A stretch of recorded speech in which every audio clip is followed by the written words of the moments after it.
ഉത്തർപ്രദേശിൽ ക്രിസ്തുമതം സ്വീകരിച്ചു എന്നാരോപിച്ച് ഒരു ദളിത് യുവാവിനെ തീവ്ര ഹിന്ദുത്വവാദികൾ ആക്രമിച്ചു. ശുഭ്രൻ പാസ്വാൻ എന്ന ദളിത് യുവാവിനെയാണ് ബജരംഗ് ദളും വിശ്വ ഹിന്ദു പരിഷത്തും പരസ്യമായി അപമാനിച്ചത്. ഡിസംബർ 27 വെള്ളിയാഴ്ച ഉത്തർപ്രദേശിലെ ഫത്തേപൂർ ജില്ലയിലാണ് ഈ സംഭവം നടന്നത്. പാസ്വാൻ ക്രിസ്തുമതം സ്വീകരിച്ചു എന്നാരോപിച്ചാണ് ഹിന്ദുത്വവാദികൾ അദ്ദേഹത്തിന് നേരെ ആക്രമണം അഴിച്ചുവിട്ടത്. ഹിന്ദുത്വ ഗ്രൂപ്പുകൾ യുവാവിന്റെ തല മുട്ടയടിക്കുകയും ചെരുപ്പ് കൊണ്ട് അടിക്കുകയും അടുത്തുള്ള ഒരു ക്ഷേത്രത്തിലേക്ക് ഇയാളെ വലിച്ചിഴച്ച് കൊണ്ടുപോവുകയും ചെയ്തു. ക്ഷേത്രത്തിലെത്തിയ പാസ്വാൻ ഹനുമാൻ ചാലീസ ചൊല്ലാൻ നിർബന്ധിതനാവുകയും ചെയ്തു. സമൂഹ മാധ്യമങ്ങളിൽ പ്രചരിച്ച വീഡിയോയിലൂടെയാണ് ഈ സംഭവം പുറംലോകം അറിയുന്നത്. സോഷ്യൽ മീഡിയയിൽ പ്രത്യക്ഷപ്പെട്ട ആ വീഡിയോയിൽ ഹിന്ദുത്വവാദികൾ പാസ്വാനെയും കൊണ്ട് ജയ് ശ്രീറാം വിളികളുടെ അകമ്പടിയോടെ പരേഡ് നടത്തുന്നതും കാണാവുന്നതാണ്. ഈ സംഭവത്തിൽ തന്നെ ശാരീരികമായി ആക്രമിക്കുക മാത്രമല്ല മാനസികമായി ഉപദ്രവിക്കുകയും ചമ്മര് പോലുള്ള ജാതീയമായ അധിക്ഷേപങ്ങൾക്ക് ഇരയാക്കുകയും ചെയ്തുവെന്ന് പാസ്വാൻ പറയുന്നു. എന്നാൽ താൻ പരാതി നൽകാൻ ശ്രമിച്ചിട്ടും പോലീസ് കേസ് രജിസ്റ്റർ ചെയ്യാൻ വിസമ്മതിച്ചെന്നും അദ്ദേഹം പറയുന്നുണ്ട്. പിന്നീട് കുറ്റക്കാർക്കെതിരെ കർശന നടപടി ആവശ്യപ്പെട്ട്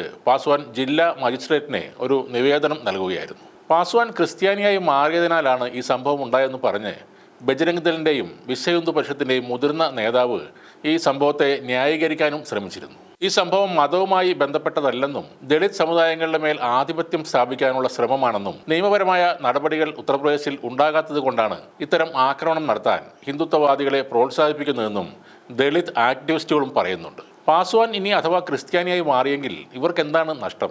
അവിടെയും ജയ് ശ്രീറാം വിളികളുമായി ഈ യുവാവിനെ അമ്പലത്തിലേക്ക് കൊണ്ടുപോകുന്നു. അവിടെ വെച്ച് അയാളെ കൊണ്ട് ഹനുമാൻ ചാലീസ ചൊല്ലിക്കുന്നു. അതുകൊണ്ട് ഇയാൾ ഹിന്ദുമത വിശ്വാസി ആകുമെന്നാണ് ഇവർ കരുതുന്നത്. കുറ്റകൃത്യങ്ങളുടെ സ്വന്തം നാടാണ് ഉത്തർപ്രദേശ്. കഴിഞ്ഞ ദിവസമാണ് അവിടെ പ്രായപൂർത്തിയാകാത്ത ഒരു പെൺകുട്ടിയെ മാസങ്ങളോളം ബലാത്സംഗം ചെയ്തെന്ന പരാതിയിൽ ആ പെൺകുട്ടിയുടെ അച്ഛനും മുത്തച്ഛനും അമ്മാവനും അറസ്റ്റിലായത്. പീഡനത്തിന് ഇരയായ പെൺകുട്ടി നേരിട്ട് പോലീസ് സ്റ്റേഷനിലെത്തി പരാതി നൽകിയതോടെയാണ് ഈ സംഭവം അറിയുന്നത്. ഉത്തർപ്രദേശിലെ കാൺപൂരിലുള്ള ഔറയ്യ സ്വദേശിനിയായ 14 വയസ്സുകാരിയാണ് ഈ ക്രൂരമായ പീഡനത്തിന് ഇരയായത്. കഴിഞ്ഞ കുറേ മാസങ്ങളായി മുത്തച്ഛനും അച്ഛനും അമ്മാവനും തന്നെ ലൈംഗികമായി ചൂഷണം ചെയ്യുകയായിരുന്നു എന്നാണ് പെൺകുട്ടിയുടെ പരാതിയിൽ പറയുന്നത്. അതിനെ തുടർന്ന് ഈ പെൺകുട്ടിയെ വൈദ്യപരിശോധനയ്ക്ക് വിധേയനാക്കി. പ്രഥമ ദൃഷ്ട്യാ പെൺകുട്ടി 2 മാസം ഗർഭിണിയാണെന്ന് തെളിയുകയും ചെയ്തു. ഇത്തരക്കാർക്കെതിരെയൊന്നും ഈ തീവ്ര ഹിന്ദുത്വവാദികളുടെ ശബ്ദം ഉയരില്ല.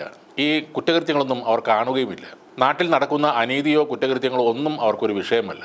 ജാതിയും മതവും മാത്രം നോക്കി പ്രതികരിക്കുന്ന സാംസ്കാരികമായി അധപ്പതിച്ച ആളുകളുടെ നാടായി മാറുകയാണ് യോഗിയുടെ സ്വന്തം UP.